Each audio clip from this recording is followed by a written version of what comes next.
আমি সুন্দরবনের পশ্চিম দ্বারকাপুর গ্রামে খাবার দিতে যাই, সেখানকার দিদা। আর জায়গাটা ঘুরে দেখাই আজকে। এই যে সুন্দরী গাছ আর এই যে হ্যাতাল গাছ, এটা হচ্ছে কাঁসা বাজায় যেটা দিয়ে ঢং ঢং করে। হ্যাতাল গাছ এটা খুব দামি গাছ। আর সুন্দরী গাছের ফলগুলো নিচে পড়েছিল, আমি ঘুরিয়ে এনেছিলাম আমার গ্রামে পুঁতবো বলে, জানি না হবে কি না। আর একটা জিনিস বিষয়তে দেখাই, এই মালটাকে আমি দেখাবো, এর ডিমগুলো দেখো আগে, এই যে বয়নি।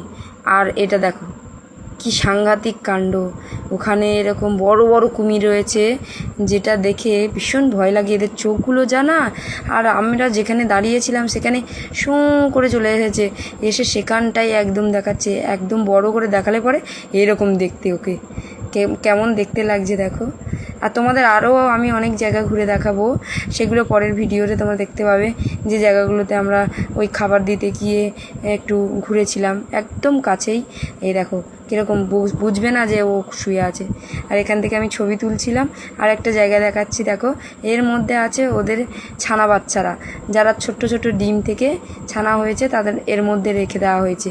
দেখো কতগুলো হয়েছে। এখানে অনেক সুন্দর সুন্দর জিনিস দেখা যায়, যেটা প্রকৃতির একটা